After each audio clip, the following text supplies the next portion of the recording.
সম্মানিত ভিউয়ার্স, আসসালামু আলাইকুম। আশা করি সকলে ভালো আছেন। আমিও আল্লাহর রহমতে ভালো আছি। তো আজকে যে বিষয়টা নিয়ে আলোচনা করব সেই বিষয়টা হলো গার্মেন্টস শ্রমিকের বাৎসরিক যে বেতন বৃদ্ধি করা হয় সেই বিষয়টা নিয়ে আমি আলোচনা করব। 2025 সালে গার্মেন্টস বৃদ্ধি নিয়ে একটু ঝামেলা। সেই ঝামেলাটা হয়েছে, আপনারা জানেন যে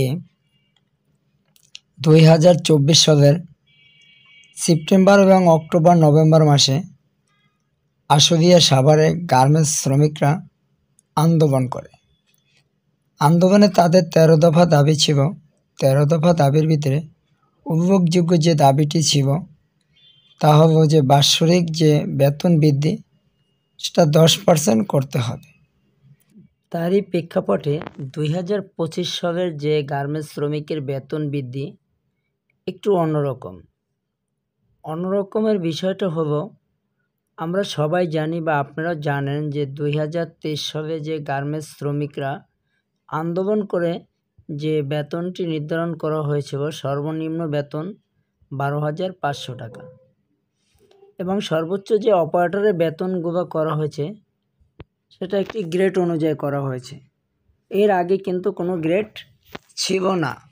2023 সালে আন্দোলনের পরে 2024 সালে যখন বেতন বৃদ্ধি করা হয় তখন গ্রেড করে বেতন বৃদ্ধি করা হয়েছে। 1 নম্বর গ্রেড, 2 নম্বর গ্রেড, 3 নম্বর গ্রেড, 4 নম্বর গ্রেড অপারেটর, এই 4 নম্বর গ্রেড পর্যন্ত ছিল। তো 1 নম্বর গ্রেডের অপারেটরের বেতন 15,035 টাকা। তো সেক্ষেত্রে 2025 সালে যাদের ইনক্রিমেন্ট হয়েছে, বেতন বৃদ্ধি করা হয়েছে, তাদেরকে বিজিএমই এবং বিকেএম এর নির্দেশ অনুযায়ী প্রত্যেক কারখানাতেই বাৎসরিক বেতন বৃদ্ধি 9% করা হয়েছে। তো যাদের 1 নম্বর গ্রেডের ছিল তাদের 15,035 টাকা, তার সাথে যদি 9% যোগ করা হয় তাহলে তাদের বেতন বৃদ্ধি হয়ে বেতন হয়েছে 16,168 টাকা। তো এখানে একটি কথা থেকে যায়, যাদের 1 বছর হয়নি বা যারা 2025 সালের ফেব্রুয়ারি, মার্চ, এপ্রিল, মেতে যারা জয়েন করেছে তাদের তো আর বেতন বৃদ্ধি করা হয় নাই। বিজিএম এবং বিকেএম এর নির্দেশ অনুযায়ী 2024 সালের যে তারিখে জয়েন ডেট 2025 তারিখ 25 সালের ওই জয়েন ডেটেই আপনার 9% বেতন বৃদ্ধি করা হবে। তো এক্ষেত্রে আরেকটি প্রশ্ন থেকে যায়, সেই প্রশ্নটি হয়েছে যে বর্তমানে যে নিয়োগ দেওয়া হয়েছে 1 নম্বর গ্রেডে, 1 নম্বর গ্রেডে যে বর্তমানে যে নিয়োগ দেওয়া হয়েছে তাদের বেতন কত হবে? তাদের বেতন কি 16,168 টাকা হবে? এটা নিয়েই একটু ঝামেলা। তো যাদেরকে আমরা নতুন নিয়োগ দিয়েছি 1 নম্বর গ্রেডে, আগের যে 1 নম্বর গ্রেডের যে অপারেটর আছে তাদের বেতন তো 16,168 টাকা। ওই গ্রেডের ওই সেম কাজ যে করে তার বেতন বর্তমানে যদি নিয়োগ দেওয়া হয় তার বেতন কি 16,168 টাকা হবে? না, বিজিএমের নিয়ম অনুযায়ী তার বেতন 16,168 টাকা হবে না। তার পূর্বে যে গ্রেড ছিল ওই গ্রেড অনুযায়ী বেতন হবে।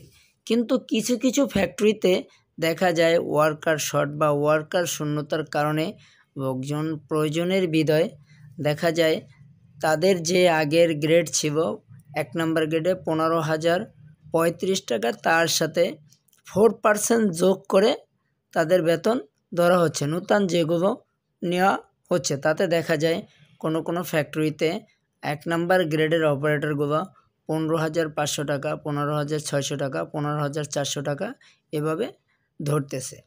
তো এই বিষয়টা নিয়েই একটু ঝামেলা। তো আমার ভিডিওতে আমি ক্লিয়ার করলাম বিজিএম এবং বিকেএম এর নিয়ম অনুযায়ী। তো আমার চ্যানেলটি গার্মেন্টস রিলেটেড, গার্মেন্টসের সকল ধরনের ভিডিও দিয়ে থাকি। ইতিপূর্বে আপনারা যারা আমার চ্যানেলটি সাবস্ক্রাইব করেছেন তাদেরকে ধন্যবাদ। আর যারা এখন পর্যন্ত আমার চ্যানেলটি সাবস্ক্রাইব করেনি তারা সাবস্ক্রাইব করে পাশে থাকা বেল বাটনটি অন করে দিবেন।